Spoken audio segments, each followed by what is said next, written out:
Oke, selamat datang teman-teman di video perkuliahan mengenai probabilitas kejadian marginal dan teorema Bayes. Pada dasarnya, video kali ini kita hanya akan melanjutkan dari pertemuan sebelumnya, yaitu konsep dasar probabilitas yang ketiga.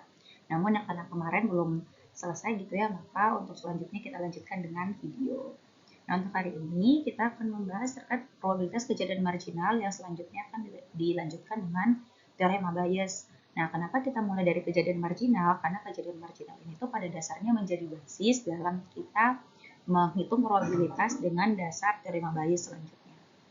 Nah, di sini langsung saja. Nah, jadi pada dasarnya gitu ya. Jadi ada yang disebut sebagai probabilitas kejadian marginal. Dimana kalau kita ngomongin marginal berarti yang kita ambil itu tuh tidak semuanya. Jadi hanya sebagian gitu. Jadi probabilitas kejadian marginal sendiri merupakan probabilitas kemunculan sebuah kejadian karena ada kejadian lain yang mempengaruhi. Nah, langsung saja kalau dilihat dari contohnya gitu ya. Jadi ini adalah himpunan semestanya atau ini adalah sampelnya gitu ya. Kita lambangkan dengan S seperti biasa. Nah, yang bulat di sini, nah ini sebenarnya adalah kejadian B gitu ya atau himpunan kejadian B. Nah, di himpunan kejadian B ini ternyata secara bersamaan itu tuh terjadi 3 kejadian lain, yaitu ada kejadian A1, A2, dan A3. Nah, jadi di sini kejadian B ini secara marginal atau separuhnya dipengaruhi oleh A1, separuhnya dipengaruhi oleh A2, dan separuhnya lagi dipengaruhi oleh A3. Cuma kalau teman-teman lihat gitu ya, A1, A2, dan A3 ini tuh kejadiannya saling lepas atau tidak saling beririsan. Jadi mereka dianggap saling lepas karena dalam satu semesta yang sama, tapi mereka beririsan dengan B. Jadi kejadian yang terjadi itu sebenarnya adalah B, kejadian B iris A1 gitu ya, kejadian B iris A2, dan kejadian B iris A3. Nah, seperti itu ya. Nah, A1, A2, dan A3, kalau teman-teman lihat di sini kan mereka tuh tidak saling beririsan karena mereka itu adalah kejadian yang saling lepas gitu. Jadi di sini kalau kita lihat berapa sih probabilitas atau kejadian B itu tuh pada dasarnya bisa kita gambarkan dengan kejadian B iris A1 yaitu di sini gitu ya. Kemudian kejadian B iris A2 yang kita bisa lihat di sini. Dan selanjutnya kejadian B iris A3. Nah, ini kan anggaplah kita tulis seperti ini gitu. Kejadian B iris A1, kejadian B iris A2, dan kejadian B iris A3. Nah, tapi karena mereka dalam satu himpunan semesta yang sama, sedangkan A1, A2, A3 ini adalah kejadian yang saling lepas. Makanya secara keseluruhan kejadian B itu bisa kita tuliskan dengan kejadian B iris A1 gabung gitu ya, gabung B iris A2, gabung iris B3. Nah, ini sebenarnya adalah kondisi kejadian B ketika kita gambarkan. Nah, jadi seperti itu ya, di mana kejadian B iris A1, kejadian A iris A1 ini, kejadian B iris A2 tuh ini, kejadian B iris A3 tuh ini adalah kejadian yang saling lepas. Makanya lambangnya U. Untuk kejadian saling lepas sendiri itu kita bisa hitung dengan dijumlahkan gitu ya, sesuai dengan yang sudah kita pelajari sebelumnya, dimana kalau probabilitasnya itu saling lepas itu kita gunakan penjumlahan gitu. Ketika dia saling bebas barulah dia saling mengalihkan gitu probabilitasnya. Nah, sehingga kalau kita ingin menghitung berapa sih probabilitas kejadian B, berarti probabilitas kejadian B itu bisa kita tuliskan dengan gitu ya, probabilitas B dengan syarat A1 dikali probabilitas A1 gitu ya, ditambah probabilitas B dengan syarat A2 gitu ya, dikali probabilitas A2 gitu ya, kemudian probabilitas B dengan syarat A3 dikali probabilitas A3. Nah, ini kita dapatkan dari mana? Sebenarnya kita dapatkan dari rumus kejadian bersyarat yang saling lepas sebelumnya yang sudah dibahas di video kemarin gitu. Jadi kan kemarin kita bahas tuh probabilitas kejadian bersyarat yang saling lepas. Nah, kalau kita lihat kan formulanya sebenarnya seperti ini gitu ya. Nah, itu bisa kita lanjutkan. Sehingga secara total probabilitas B ini bisa kita tuliskan dengan gitu ya, sigma gitu ya, nilai dari I sama dengan 1 sampai A3. Kenapa sampai 3? Karena ada 3 kejadian yang mempengaruhi si B. Kalau nanti ada lebih dari 3, berarti di sini kita tuliskan ya sesuai dengan angkanya, misalnya ada 4 kejadian gitu ya, tapi berarti nanti A-nya ada 4. Gitu. Gitu ya. Jadi probabilitas B iris AI, di mana AI ini tuh menunjukkan dia tuh kejadian A yang keberapa dikali P A gitu. Nah, ini disebut sebagai kejadian marginal. Gitu ya. Jadi satu kejadian itu dipengaruhi oleh beberapa kejadian yang saling lepas. Nah, itu disebut sebagai probabilitas kejadian marginal. Nah, selanjutnya konsep probabilitas kejadian marginal ini tuh pada dasarnya nanti paling banyak implementasinya di teorema Bayes gitu di sini. Nah, kita langsung lanjut gitu ya. Di mana teorema Bayes itu awalnya konsep ini ditemukan oleh Thomas Bayes namanya. Di mana Thomas Bayes ini kaidah ini tuh menitik beratkan pada kita tuh akan menghitung probabilitas terjadinya suatu peristiwa yang didapatkan atau yang dipengaruhi oleh hasil observasi gitu. Jadi menghitung probabilitas terjadinya suatu peristiwa berdasarkan pengaruh yang didapat dari hasil observasi gitu ya. Jadi di teorema Bayes ini itu akan menerangkan hubungan antara probabilitas terjadinya suatu peristiwa, ini misalnya A gitu ya, dengan syarat peristiwa lain misalkan X itu terjadi. Makanya di sini juga tuh konsep probabilitas bersyarat tuh dipakai gitu ya. Jadi jangan dilupakan yang kemarin. Jadi probabilitas bersyarat tuh dipakai di sini. Termasuk nanti yang kita bahas sebelumnya gitu marginal gitu ya. Nah, jadi kaidah ini itu didasarkan pada prinsip bahwa kalau ada tambahan informasi mengenai kejadian tertentu, nah itu probabilitasnya bisa diperbarui gitu ya. Jadi prinsipnya adalah probabilitas itu bisa berubah ketika ada tambahan informasi yang bisa mengubahnya. Nah, nanti ada 4 konsep nih teman-teman di kaidah di teorema Bayes ini. Ada yang kita kenal sebagai probabilitas awal atau prior probability, kemudian ada probabilitas bersyarat, ada probabilitas gabungan, ada juga probabilitas posterior gitu ya. Nah, di sini itu ada 4 jenis probabilitas yang akan kita bahas. Nah, ini. Nah, di teorema Bayes itu teman-teman tuh pada dasarnya berlaku formula ini. Probabilitas AI atau A tertentu dengan syarat terjadinya B. Nah, itu kita tuliskan dengan persamaan ini. Gitu ya. Ini tuh pada dasarnya mirip gitu dengan konsep yang sebelumnya kita bahas, yaitu probabilitas marginal gitu ya. Yang bawah ini kan sebenarnya probabilitas marginal nih. Yang atas ini adalah ketika kita ingin spesifik pada satu kejadian tertentu gitu. Nah, contoh nih, seandainya 5% dari populasi Umen, anggaplah Umen ini tuh adalah sebuah negara fiktif gitu ya, di mana menderita sebuah penyakit yang aneh. Jadi ternyata 5% dari negara ini tuh menderita sebuah penyakit yang aneh. Nah, kita misalkan ada sebuah kejadian A1.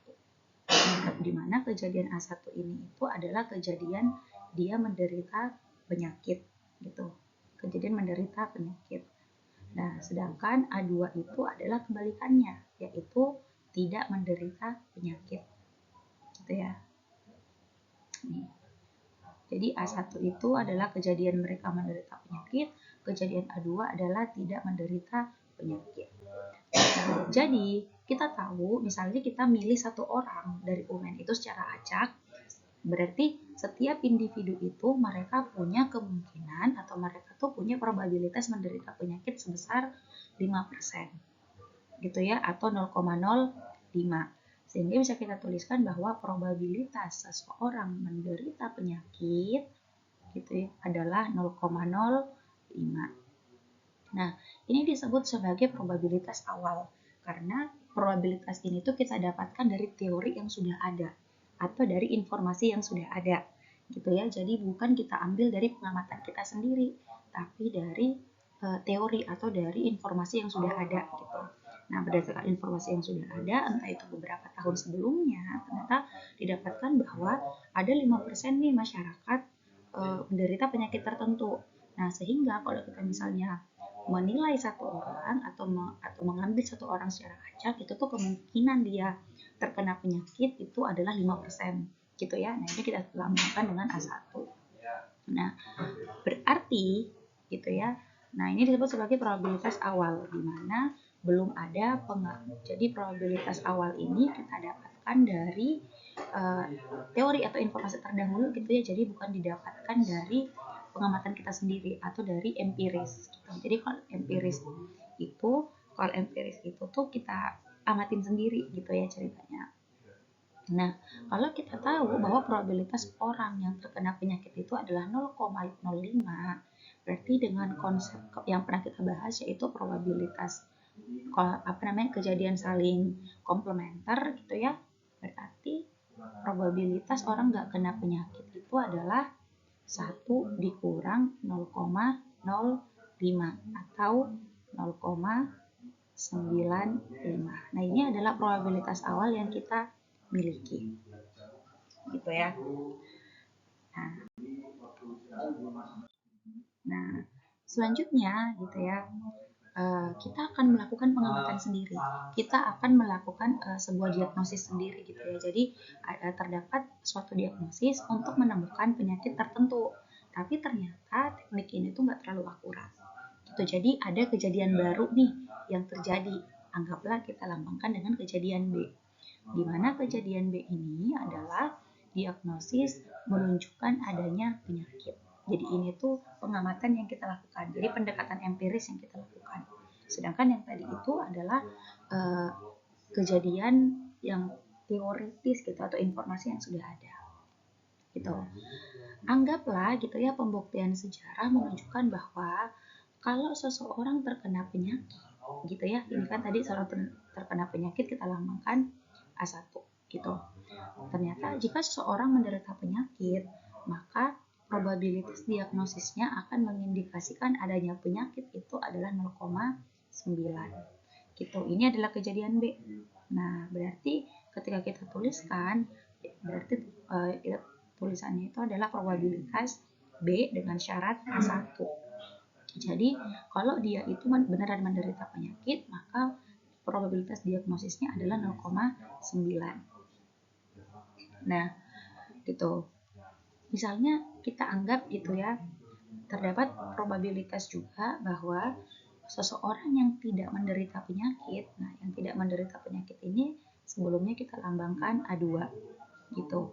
Nah, berarti ternyata ada probabilitas tambahan bahwa ketika dia tuh tidak menderita penyakit gitu ya, tapi di diagnosisnya itu tuh menunjukkan adanya penyakit, atau ini adanya penyakit berarti kita lambangkan dengan B, maka tulisannya adalah probabilitas B dengan syarat A2.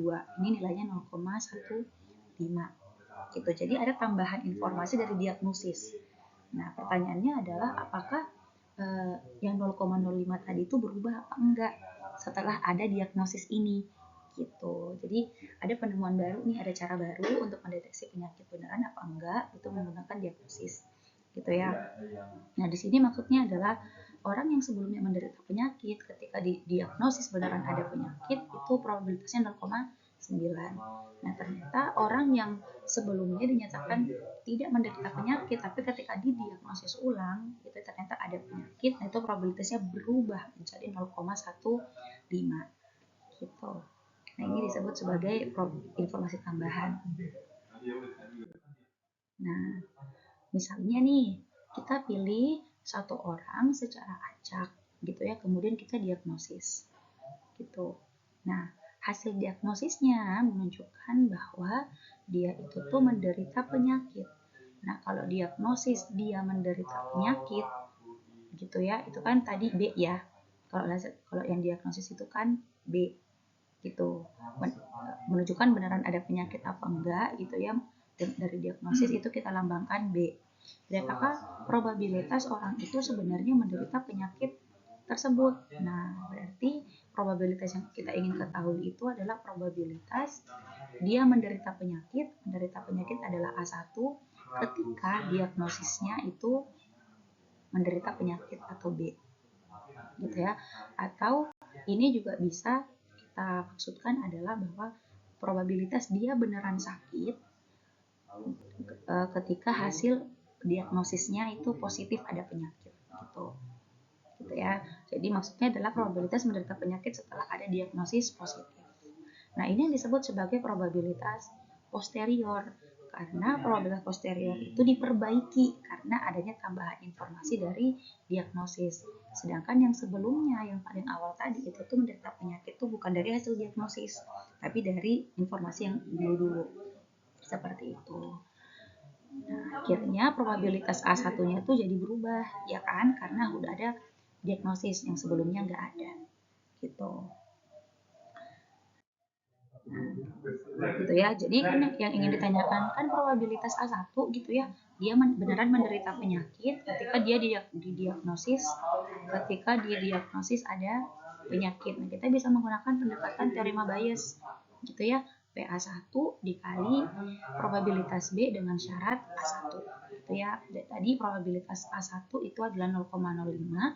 Probabilitas diagnosisnya positif ketika dia dinyatakan menderita penyakit itu 0,9 gitu ya, 0,5 dikali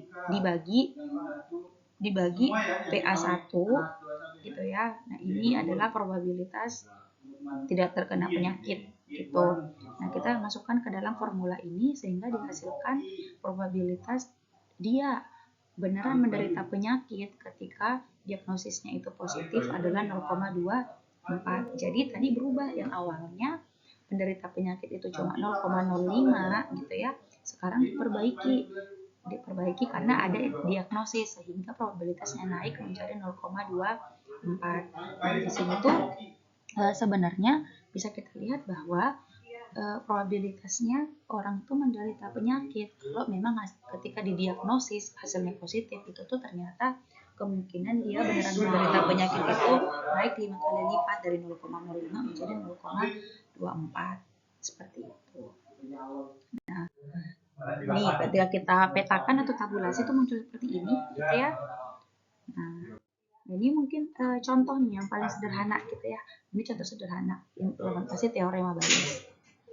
Nah, misalkan nih kita punya 3 anggota koperasi nih. Kita 3 punya anggota koperasi yang dicalonkan menjadi ketua.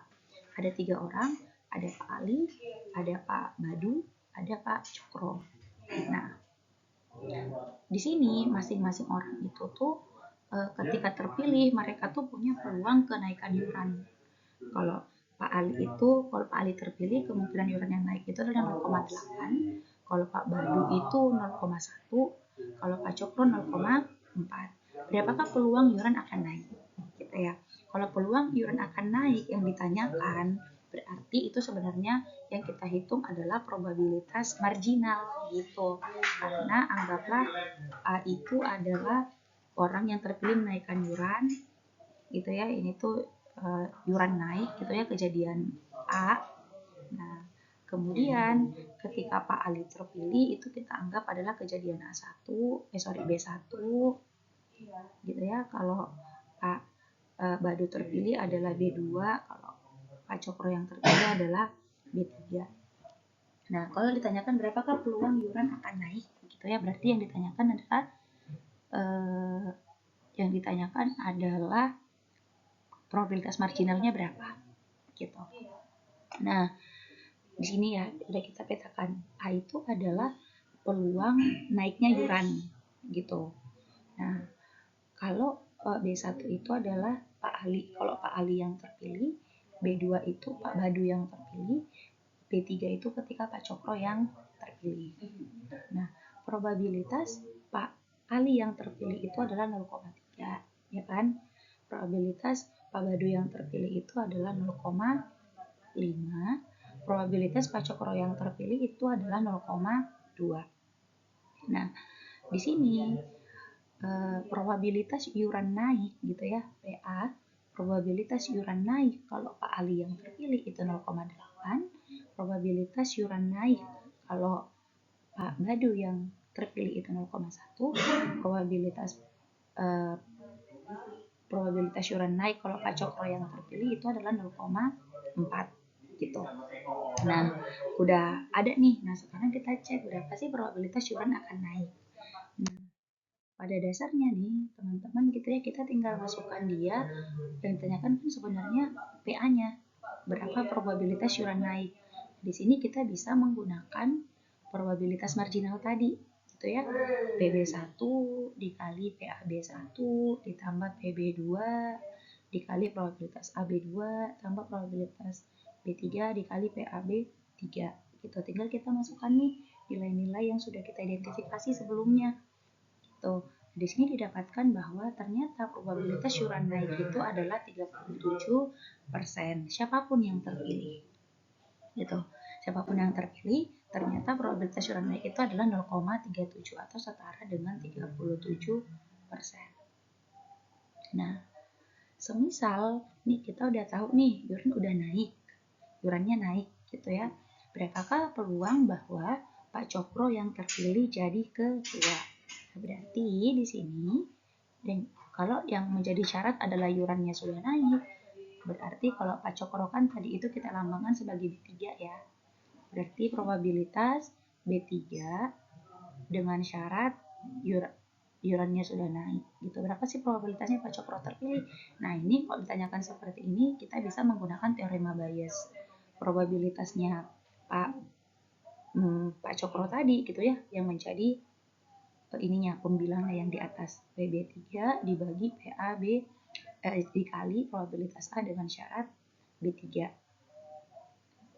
gitu.